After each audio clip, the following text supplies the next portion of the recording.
named How America Took Out the Nord Stream Pipeline. It looks at one of the great mysteries of the past year. Who is behind the bombing of the Nord Stream pipelines, which were built to carry natural gas from Russia to Europe? The pipelines were severely damaged last September in a series of underwater explosions in the Baltic Sea. In his new piece, Hörsch cites an unnamed source who says the sabotage was carried out by the U.S. Navy, which planted remotely triggered explosives during NATO exercises last September. Hörsch reports the Biden administration began planning the act of sabotage in December 2021, 2 months before Russia's invasion of Ukraine. On February 7th, 2022, President Biden held a joint news conference with German Chancellor Olaf Scholz, and Biden brought up the future of the Nord Stream pipeline. Invades. That means tanks or troops crossing the border of Ukraine again. Then there will be no longer a Nord Stream 2. We will bring an end to it.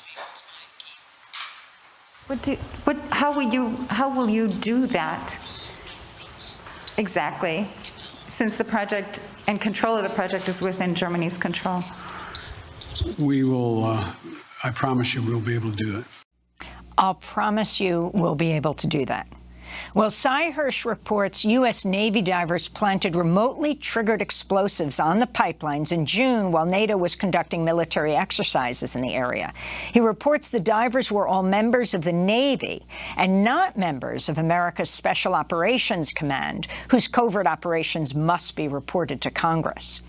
Then, on September 25th, 2022, a Norwegian surveillance plane dropped a sonar buoy, which triggered the C4 explosives that had been placed on the pipeline.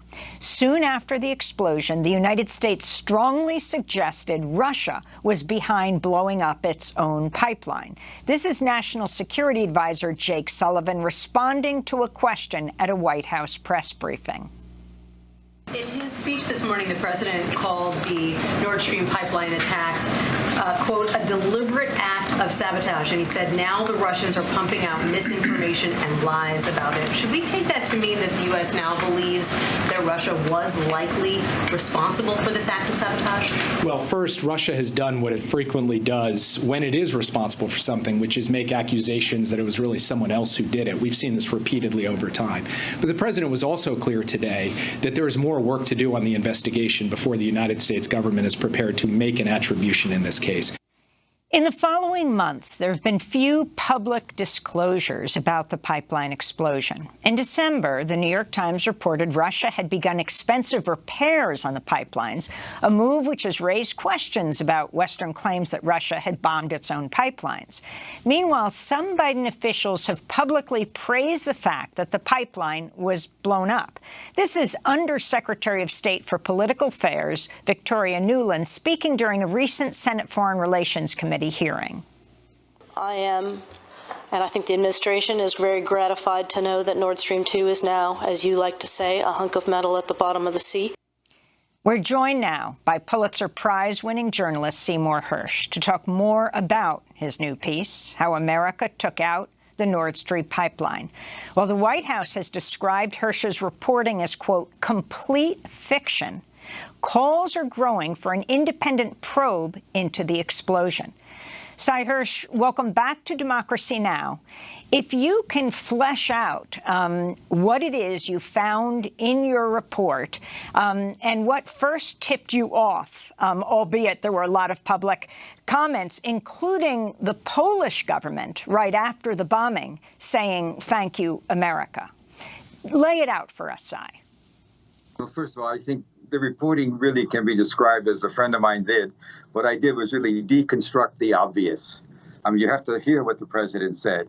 But of course, there were secret plans that I'm writing about, and they include there was a committee set up. Jake Sullivan was directly involved. He was the national security advisor, still is. They set up a team to look at options about how to put pressure on the Russian government to back off. The normal things you do. They set up a committee to think of options. Russia was clearly going to go. The threat the president had yet to make had not been made, and this is December before New Year's Day of the year before, 2021. And the question inside the committee, and it included the usual CIA, NSA, Treasury Department, State Department, you name it, and they met in a secret office building in the across the street from the White House, the executive office building. The option was, do you want us to do something kinetic or something not kinetic? In other words, not kinetic would be more sanctions, or something kinetic would be, taking out the pipeline, as had been thought about. And an answer came pretty quickly. I would guess Victoria Nuland's statement that you mentioned came actually before the president's. It came in late January of last year. And that statement came, at that time, I think the committee involved, a lot of sophisticated people in the intelligence and operation community, concluded you could do it, and the White House was told it was possible. I think that led to the comments, which really, of course, made the people on the inside go half crazy, because it was supposed to be completely covert. But at that place, as I wrote, it was simply described as a classified operation. None of the rules of reporting to Congress were involved. And so they began their planning. They went to Norway, which is a great ally of ours. Norway was one of the original signers of the 1949 NATO treaty. But we did a plan with them. We had to clear it with Sweden and Denmark. The miners came from a very facility in a little small town in Florida, and they practiced it. And as you said, there was a major exercise every summer by the Sixth Fleet, which American Sixth Fleet out of Italy, which also has the operational rights in the Baltic Sea. Baltic Sea is a huge place. The pipelines we're talking about, Nord Stream 1, which came alive in 2011, and Nord Stream 2 was actually done, but the Germans that are ready to pump has 750 miles, and they go straight from Russia, which is loaded with all kinds of gas. They're in Siberia. They have enormous reserves, directly into Germany. And I can tell you, Nord Stream 1 was a godsend for the German economy and Western Europe. They produced so much gas at such low prices that the German government was actually able to resell some of the gas the Russians were providing at a profit without Russia objecting. And so the German economy is huge, it's booming. The cars we know about, Germany has the largest chemical company in the world, BASF, and everybody's right now, it's hell to pay. It's gotten very cold there. There's a lot of anger. What happens is there was an exercise in June, and it was supposed to, the bombs were put in there under the cover of a NATO exercise. There were a lot of different countries running around with divers and blowing up things. So in that exercise, the divers went down, did what they were trained to do. They're very good. C4, a couple hundred, whatever the weight is. They did their job, but the president at the last minute hesitated because he was afraid blowing it up right after the exercise would put the finger at us. And then he wanted permission to do it anytime, and that caused an enormous trouble in the team. Here's what Biden did, and this is what I think the ultimate point of the story, and why so many people, even the intelligence community, are very troubled by it.